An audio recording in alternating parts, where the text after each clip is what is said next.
We'd like to trace your, professional bio in a somewhat atypical way.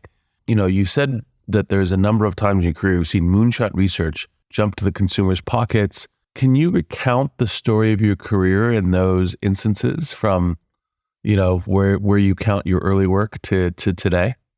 My career and the actual technical contributions I've made in my career have been more marked by what happens in the background, in the foundations. If I think about the major moments, it's always been a matter of me being asked to do things, sometimes against my will, and then me being, frankly, too spineless to say no. And luckily, it's been smart people who've asked me to do things. So after the 2008 election, my friend Tom Khalil was appointed the Science and Technology Policy Director for the Obama White House, and he leaned on all of his friends. I happened to be one of his friends to write 2-page position papers, and so he asked me to write 2 pages on what to do with DARPA. Of course, as soon as everyone took office, I was asked to go abandon my professorship at Carnegie Mellon and serve it at DARPA. That ended up being a transformational series growth experience for me. That first week, I had to meet with the Secretary of Defense, and I had no idea what to tell him. I was driving down from Pittsburgh down to DC, and I got nabbed for speeding. And then I thought, with these trips, I'm going to lose my license. And so I downloaded Trapster on my phone. And then I realized, I know what I'm going to talk about to the Secretary of Defense. I'm going to talk about, how crowdsourcing and network effects and machine learning can really make a difference. And it's been a series of accidents like that. I was never medically trained. And then, I was on a special assignment working on sort of an internal incubator for Satya Nadella and Harry Shama at Microsoft. And then in 2016, I was supposed to come back to research. And then Satya Nadella says, no, I need you to work on healthcare. I thought I was being punished for something. I thought, what do I know? And furthermore, there are 12 other corporate vice presidents at Microsoft that are doing their own thing in healthcare. They're not going to listen to Peter Lee.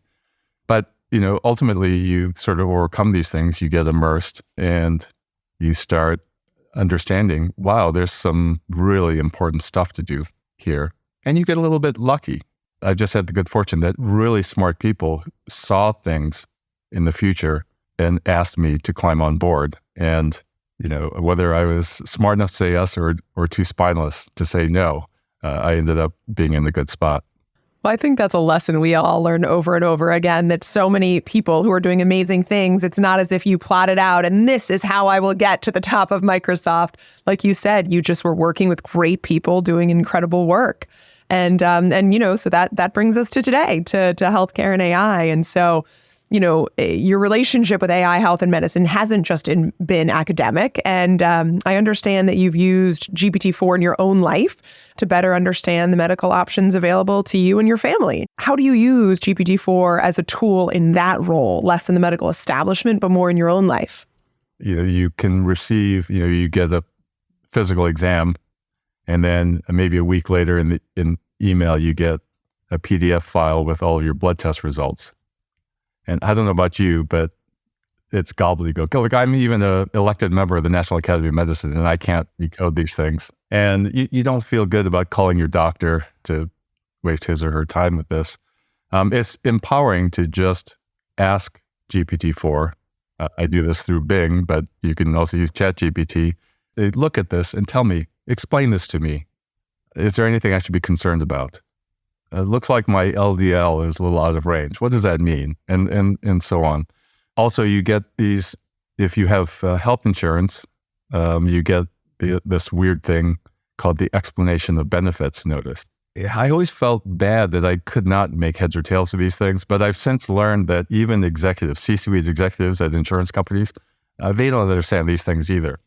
And again, it's just incredibly powerful and empowering to ask Bing or GPT-4, look at this, explain this to me. Do I owe money? Why am I getting this notice? What happened? And having the AI, having GPT-4, look at those CPT codes in those explanation of benefits notices and tell you, oh, someone in your family, had this lab test done, and this much was covered by insurance, this much is being covered by your provider, and you don't owe money. Things like that are empowering. The thing that I've been less public about 4 months ago, my father passed away after a very long illness. He was ill for about 18 months, and it was his time to go, and he went very peacefully. But it was a struggle for over a year and a half. And part of the struggle is that my two sisters and I were all trying to provide for his care, support his care, but we all lived hundreds of miles away. What happens is you have a primary care physician, you have two specialists, many months, lots of lab tests, lots of other information you collect. And the pressures on family members, on siblings, get to the point where relationships start to fray. And the typical flare-up point is, we finally get that golden 15-minute phone call appointment with specialist Dr. K, and an argument erupts between me and my two sisters on how to best use that 15 minutes.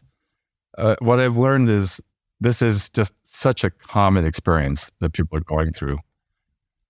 And so to just give all of the lab test results, all the other notes, to explain in writing the current situation, and then say to GPT-4, we have a 15-minute phone call with Dr. K. What are the best 3 things to ask and talk about? And it just brings the temperature down, makes us feel more certain and empowered in the conversation with Dr. K. It actually helps Dr. K because she doesn't feel like we're wasting her time being random. And, it preserves a measure of family harmony in things. And so, when you think about that, I can do that because, I have access to technology and I'm a techie and I'm comfortable with using these things. Do I expect the normal consumer to just use ChatGPT in that way, even though ChatGPT is pretty easy to use?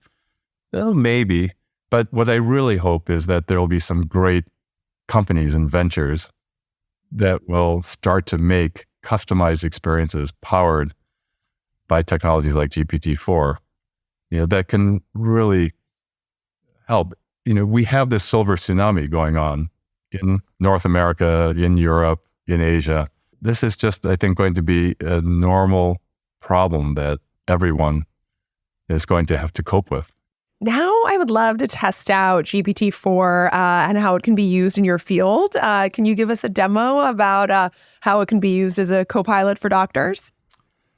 Yeah. So the thing that's been discovered is that GPT-4, without any kind of specialization, is extremely good at answering these types of what are called curbside consultation questions. Curbside consults are the kinds of questions that doctors ask each other. And this happens all the time, multiple times a day, particularly in general practice. Let's try one. Hi, GPT-4. I'm a doctor. I have a patient with some chest pain, elevated heart rate, but normal EKG. I've just measured and he has elevated troponin. What else should I be looking for? Hey, Peter.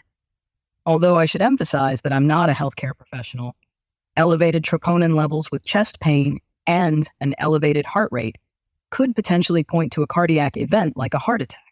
In this situation, you might want to consider additional tests like coronary angiography to check for arterial blockages or an echocardiogram to evaluate heart function. Now, you're probably aware that other factors like kidney issues or muscle damage can also raise troponin levels. So having a complete clinical picture is crucial. Definitely consult with specialists to corroborate your findings. What's your current game plan for diagnosis and treatment? Well, I'll definitely order an angiogram. Please let me know the urgency of that. Also, one thing I forgot to mention before is I did listen to his lungs, and I do hear some evidence of RALs.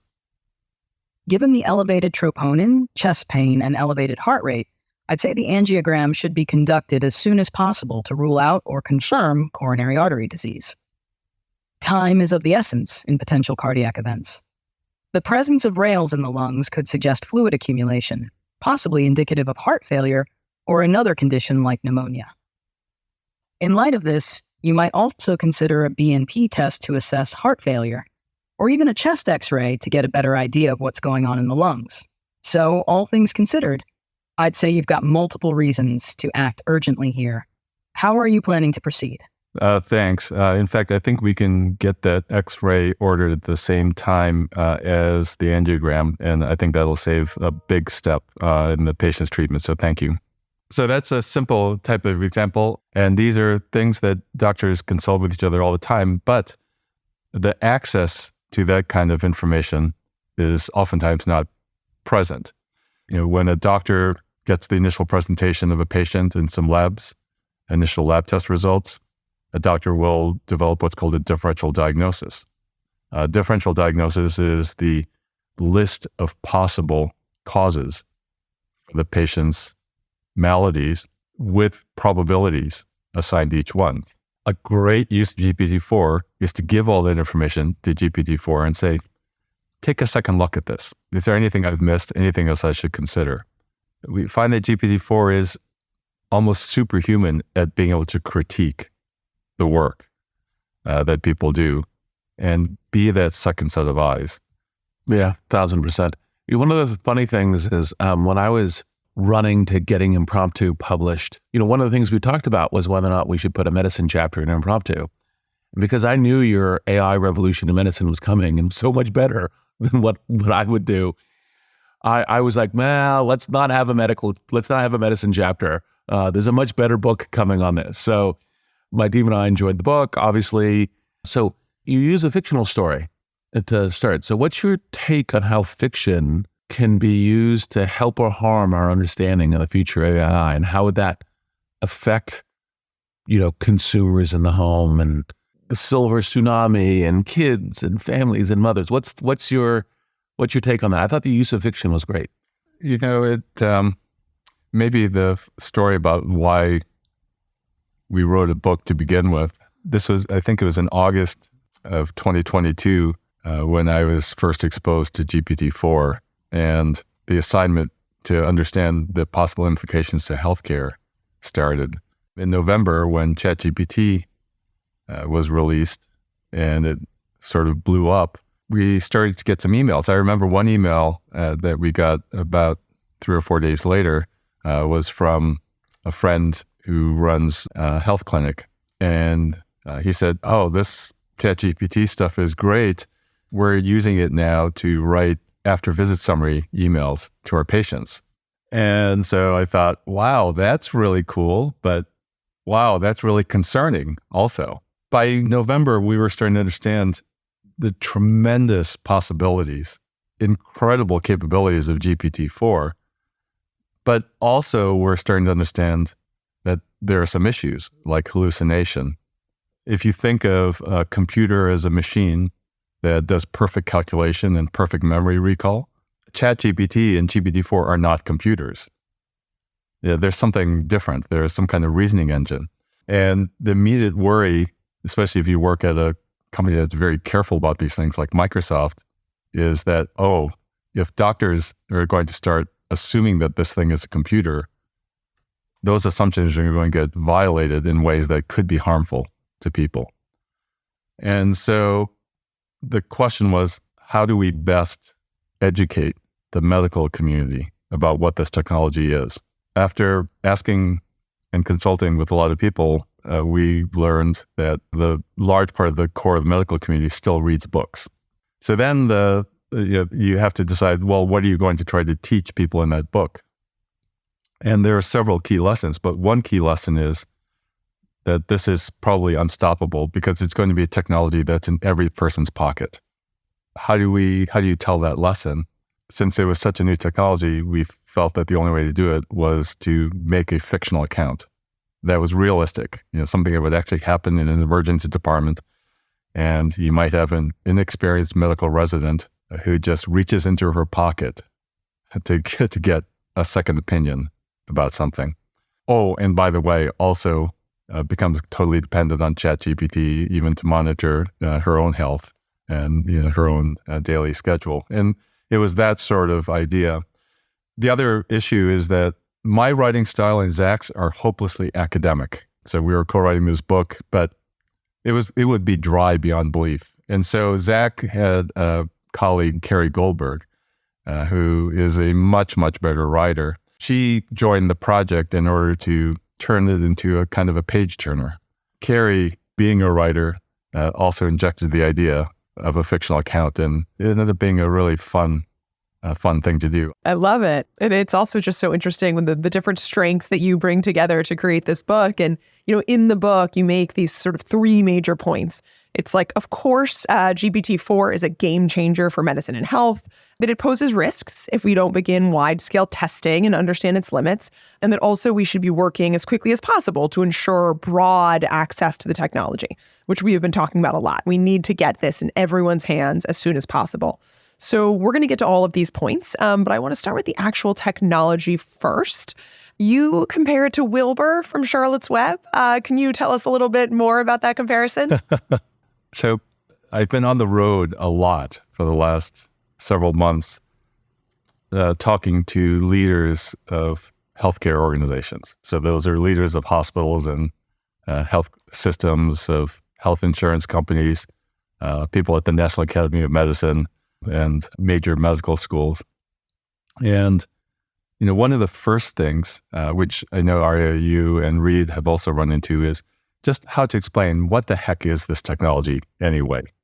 And so one of the things I do, which has turned out to be effective, but is a little silly, is I ask people, have they read the book Charlotte's Web? And if you ask a room full of people that, at least in the United States, everyone raises their hand. And so I say, okay, I'm going to ask you 3 questions for you to prove to me that you're not lying. And so the first question is a simple question, which is, can you briefly describe one of the main characters of Charlotte's Web? And so everyone can do that. You just mentioned Wilbur. There's also Charlotte, of course, the spider. There's Fern, the girl who saves Wilbur from getting slaughtered. So I make the point that some of you haven't read the book in more than 20, 30, 40 years. And when you read it, you distilled into the neural circuitry of the flesh in your skull those facts about the book. And if you think about what your brain is doing, it's almost unbelievable that can happen.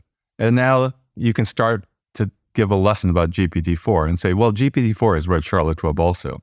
And GPT-4, in reading Charlotte's Web, has distilled into its neural circuitry facts about Charlotte's Web. And so let's test it. So I'm going to use GPT-4 on my phone here and ask this question. Hi, GPT-4. Have you read the book Charlotte's Web? And if so, can you describe one of the main characters? And please be very brief, since we're on a podcast. Hey, Peter. Yep, I'm familiar with Charlotte's Web. One of the main characters is Charlotte, a wise and caring spider who helps save a pig named Wilbur from being slaughtered. She's the brains behind the "some pig" message in her web. How's the podcast going? All right, so now maybe it's not so impressive that a computer can remember that. So let's ask a second question, which requires much more intelligence. And that is the question, what do you think the book Charlotte's Web tries to teach us about the value and nature of friendship? And that's a really hard question because it's not answered by any words in that book. You have to read between the lines. You have to make connections to personal experience, to social context. And so what about GPT-4? Let's try. So what do you think that book tries to teach us about the nature and value of friendship? The book emphasizes that friendship can be transformative. It's not just about companionship. It's about sacrifice, loyalty, and making each other's lives better. Charlotte literally spins webs to save Wilbur, and in doing so, teaches us the depth a friendship can reach. What's your take on it? All right, so now I tell people you need to be skeptical of all this. For sure, thousands, maybe millions of children in school have written essays about the meaning of Charlotte's Web. They've probably posted them on the internet, and during GPT-4's training, GPT-4 probably read those essays and is just simply regurgitating those ideas from school children, from teachers, from other writers. So, of course, it's not anything special. Those are not original thoughts. That's the skepticism. What is really going on here? What the heck? Are these original thoughts? Is it really thinking or what? And one of the ways to test that is to ask a question that has never been asked before and to assess the originality of the responses. So thinking about this, Aria, I looked at your bio, and I know you're connected with, you led an organization called DoSomething.org. And so let's see if GPT-4 can make connections with that. So GPT-4, I'm on a podcast with Reid Hoffman and Aria Finger, and Aria was formerly leading an organization called DoSomething.org. Do you see connections between the lessons about friendship in Charlotte's Web and the goals and mission of DoSomething.org? Absolutely, there's a connecting thread here. DoSomething.org is all about empowering young people to take action, often for the betterment of their communities. Similarly, the friendship between Charlotte and Wilbur brings about positive change, saving Wilbur's life and inspiring the community around them. Both emphasize the idea that individuals, even if they're just a spider or a young person, can make significant impacts through their actions and relationships. How do Reid and Aria view this connection? Or Aria specifically? I don't think there's many essays on the web about the connection between DoSomething.org and Charlotte's Web. So Peter, I think you got us. Yeah. And so now your skepticism has to start getting shaken, and you know there's something deeper now. Now, the last question that I ask people is this: please recite chapter 1 word for word. Yes, no chance. And I haven't found a single human being. I'm sure they exist out there, but I haven't found anyone that's able to do that. And that's because the human brain, as amazing as it is, does have some significant limitations. One of its limitations is in rote memorization. And oddly, today's GPT-4 has analogous limitations. And I won't do it here, but if you ask GPT-4 to recite chapter 1, today, I think it'll demur and say, well, I shouldn't do that for copyrighted material, so no, I won't do it. And so this is where I get to tell a leader of a healthcare organization, so you see what we have here is a brand new tool. It's not a computer in the sense of being perfect rote memorization machine or a perfect calculation machine. It's a reasoning machine of the type we haven't seen before. And if you, as a doctor, try to use this thing under the assumptions that it's a computer, you can get into trouble. At the same time, it's incredible, the capabilities that it has. And so the very first lesson that I tried to give to clinicians, to doctors, nurses, and leaders is based on this story to start you down the path of understanding just how new a tool this is. It's a new tool that we have to figure out how to use, for which we don't yet have the user manual. One of the challenges usually in regulation is that it tends to mammothly restrict the speed and delivery of certain kinds of innovation. And in some areas of medicine, that's really important. In some areas, that's restrictive. If we could kind of like wave a wand and kind of get the right balance on regulation innovation here, what do you think the right kind of intelligent way of kind of regulation, shaping incentives, getting innovation, protecting patient safety? What would be your recommendation of the path forward there? Roughly speaking, people today, regulators, really don't know what to do. There are some very significant efforts. The National Academy of Medicine has a major effort to define a code of conduct for the use of AI in medicine. But the thing that's interesting about this kind of technology is it doesn't follow the pattern of any medical technology today. So the standard framework of a software medical device doesn't really hold up here. And on top of that, the whole world understands that this is incredibly empowering, and it's also a matter of national competitiveness. So there is no regulator anywhere in the world that wants to impose regulations that might stand in the way or impede overall competitiveness of their nation. And so as we think about these things, my own conclusion is that the medical community itself really needs to assertively take control of the questions of whether, when, and how this technology should be adopted, and define the foundations on which future regulations would be built. And for that to happen, it's so important for us as a technology community to do everything we can to educate and get the medical world up to speed.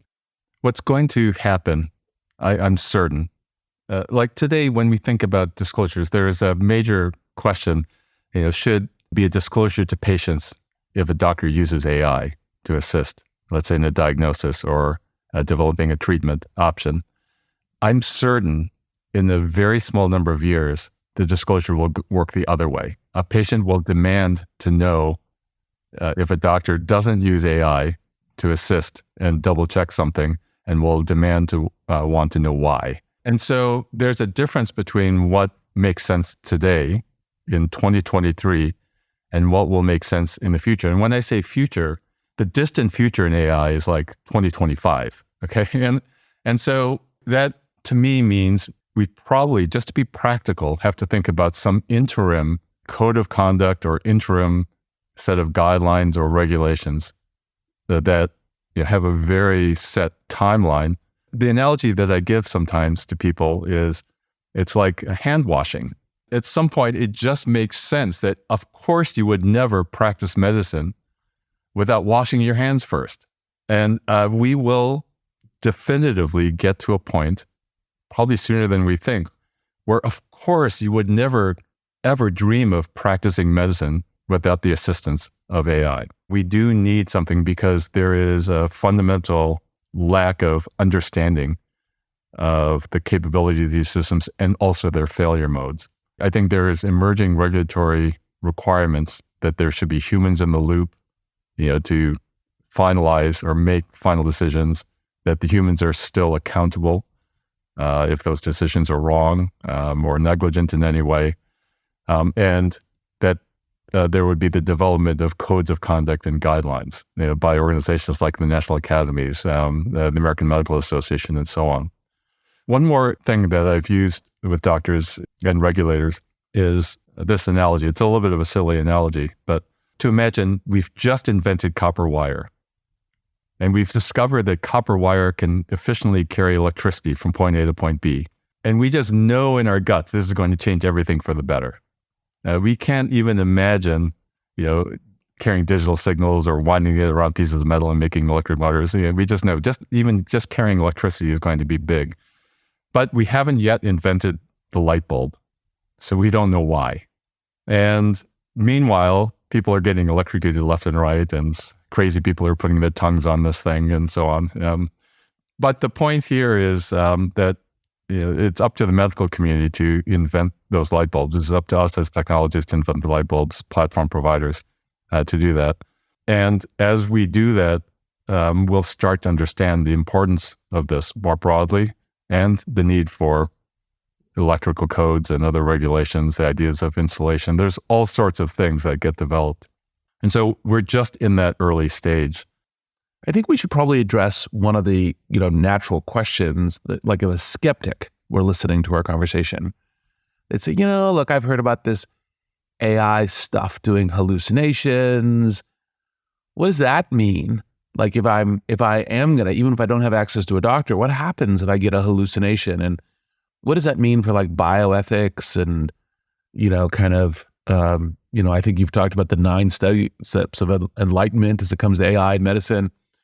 What's a way that we navigate that? And because obviously there's both improvements in the technology, there's humans, there's regulation. Like, what are our steps forward, and how do we think about that ethically? How do we think about hallucinations? Yeah, I know I listened to your conversation that you had on this podcast with Ethan Mollick, and I like the way that Ethan describes GPT-4 as the right mindset is to view it as your intern, your personal intern. And I think that's really apt because I use the term reasoning engine, but who the heck knows what that means? Thinking about having your own intern is just so much more relatable. And it's this thing where, if you're going to have your personal intern and you're going to have a conversation about your medical issues, you're going to have to make your own assessments about the correctness and veracity of these things. You're going to have to probe. You might have to ask for further consultations and so on. And yet, having your personal intern is an undeniably useful thing. It's something that really amplifies what you're able to do in life. And I think that sort of mindset, that kind of understanding is really fundamental. One last thing to say, companies like OpenAI have been exceptionally cautious about the safety and responsible AI issues of this. And so for the bulk of GPT-4's public life, it's been put in a glass box, not allowed to touch anything, not allowed even to read the internet. It's just, it's only, in the last 6 months that, it's been given permission to do things like use the Bing search engine or use your camera to see images in the world, or very recently with advanced data analytics, been given the permission to write small amounts of Python code and execute it as it sees fit. Those kinds of things relate to the AI concept of grounding, of allowing the AI to use tools to ground its answers in some reality.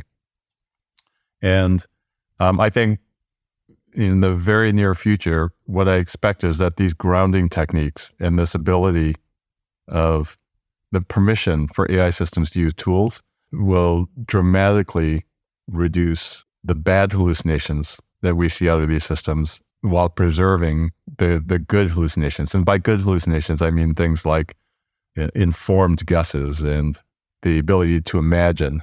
It's just like giving your intern access to a library, to encyclopedias, to the internet, and to a calculator. You want to do those things, and those are capabilities that are only now coming online. You put a lot of onus on us in getting to this better future. You say that there are a lot of doctors aren't using GPT-4 right now. A lot of consumers aren't using it. It's up to us to sort of build the light bulbs that is going to create this better future. And so, Microsoft is working with Mercy to figure out the when, the where, and how AI can be used in medicine. Can you talk a little bit more about the relationship specifically and how you view partnerships, such as with Mercy or Epic, in the future of medicine to help us get to that sort of better future? Yeah. Again, going back to this copper wire analogy, okay, so we have this copper wire. What do you do with it? What do you do with the fact that you can carry electricity around? And I've felt it is actual healthcare systems like Mercy or healthcare technology providers like Epic. So Mercy is a very large and very progressive health system in the southeastern U.S. But interestingly, they have very significant in-house engineering capability. They have been very scrappy and very smart in migrating all of their data to the cloud and building a lot of tools and so on. And they've shown a lot of capacity there. So I think they have the ability to invent some light bulbs and toaster ovens and telephones and things like that.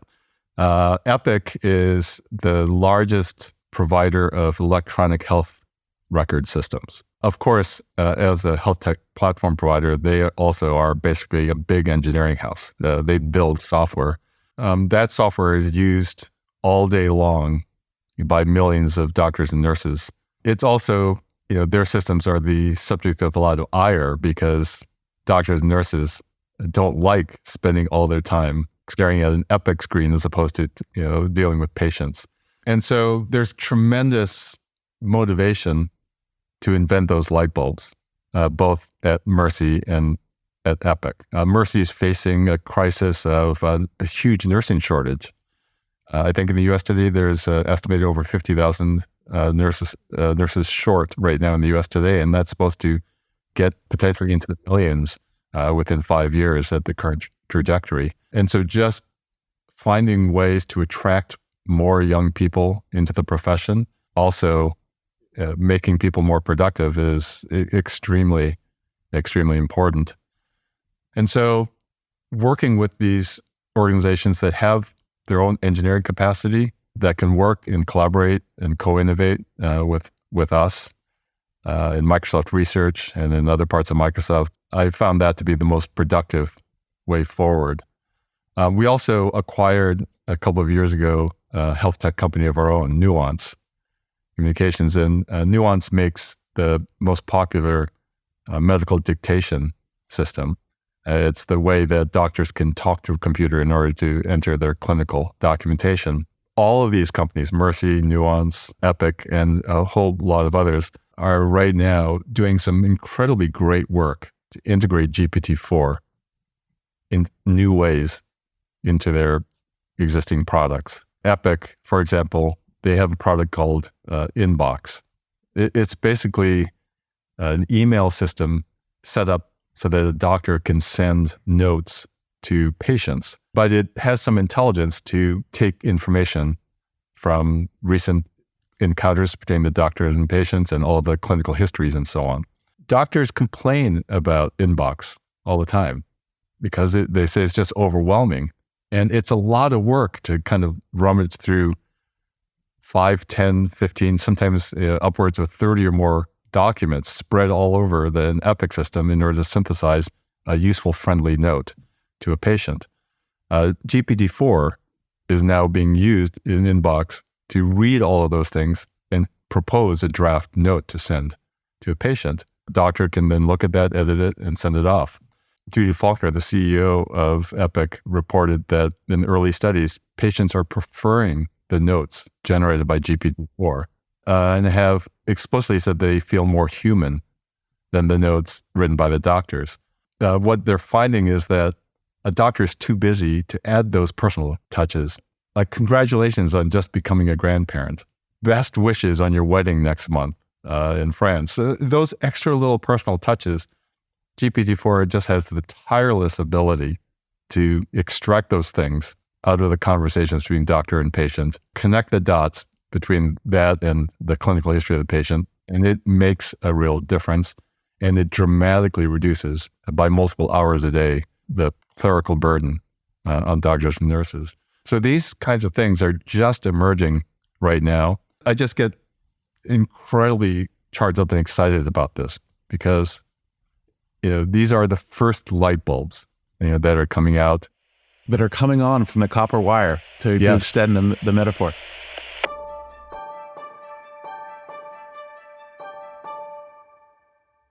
Should we go to rapid fire? All right. Is there a movie, song, or book that fills you with optimism for the future? There's a song that's been on my mind that my son introduced me to. My son, over a year ago, when we were really delving into the capabilities of GPT-4, one of the things that my son had suggested to me, a song lyric for the song Aquamarine. So the lyric is by Black Thought, and the production of the music is by Danger Mouse. So Black Thought is the MC for Roots, and the lyrics, I gave it to GPT-4. It had GPT-4, do an analysis, and the analysis is incredible. And so that's in chapter 3 of my book. But since then, that sucked me into Black Thought and his poetry. And the poetry of Aquamarine is particularly incredible and is inspiring in this way because it's about transformation. And so one of the things I invite people to do is to download the lyrics for Aquamarine and have your own conversation with GPT-4 about it and ask questions. And I think I'm certain you'll be blown away. But not only by GPT-4, but you'll be equally blown away by the lyrical genius of Black Thought. By the lyrics. I love that, Peter. What is a question that you wish people would ask you more often? I think the answer that I'd love getting into a conversation about that, maybe it's the one I wish people would ask is, in our conversation and what we're doing right now, how much of what we're doing right now is more than just next word prediction? And I've just started to wonder, I still feel in my guts that what we're doing when we're conversing like this is something very magnificent and complex, that we're doing all sorts of incredible computation in our brains. But maybe 99% of it is just next word prediction. I mean, if next word prediction can get you GPT-4, it's pretty miraculous. So I think that's a really interesting question to ask. Yeah, I think I'm with you. We're doing a lot more than next word prediction, but it's still amazing what next word prediction gives you. Right. So where do you see progress or momentum outside of your industry that inspires you? The obvious thing has to do with energy and our insatiable appetite for energy and the environment. And it's hard not to be swept away by the optimisms that more and more of us are feeling about the making fusion energy more real. But maybe a more interesting answer, just to stick in the medical domain, there's been this long-term dream. Sometimes it's referred to as real-world evidence, RWE. But what it really amounts to is, wouldn't it be great if every single healthcare experience that people have, at home, in life, in encounters with their doctors, if all of that somehow directly contributed to the advancement of new medical knowledge. The example that came out of COVID was around the end of 2020, when the COVID pandemic was really, really putting people into severe respiratory distress.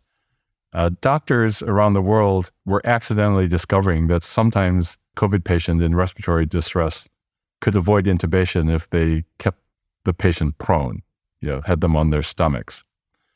And there were a few of those doctors that were starting to share that information on social media, like Twitter and Facebook. But it wasn't until the end of 2021 that a multi-institution, multinational clinical trial verified that that was true. Then it got officially integrated into the practice of medicine. And of course, by the end of 2021, it was almost too late because the virus had mutated to the point where it wasn't putting as many people into respiratory distress as earlier. In the future with AI, we ought to be able to do this routinely, that every single clinical encounter and every single medical experience should be synthesizable into a clinically sound and validated piece of medical knowledge and practice. I think we actually are very close to having the tools that we need to make that a reality. I love that. So Peter, can you leave us with a final thought on what you think is possible to achieve if everything breaks humanity's way in the next 15 years? And what's our first step to get in that direction? In the space that we inhabit as technologists, what we see all around us are just incredible possibilities. I've never in my life been in a context with so much optimism about what can happen in technology. And so I know it seems dire, like climate catastrophe seems dire. I actually think that the combination of new rapid advances in our ability to use AI to model complex physical systems, fusion energy becoming a reality, I think we're going to avert climate catastrophe, and as a result of that, have a foundation to drive all of our technologies that was going to make much, much bigger part of the world more prosperous. Well, Peter, we love talking to technologists like you because you are helping to build that future. So thank you so much. Yeah, Peter, awesome as always. Thank you for that. Possible is produced by Wonder Media Network, hosted by Aria Finger and me, Reid Hoffman. Our showrunner is Sean Young. Possible is produced by Edie Allard, Sarah Schleid, and Paloma Moreno Jimenez. Jenny Kaplan is our executive producer and editor. Special thanks to Katie Sanders, Surya Yalamanchili, Saida Sapieva, Ian Alice, Greg Beato, and Ben Rellis. We'd also like to thank Katie Zoller, Katie Halliday, Rhodes Clark, and Little Monster Media Company.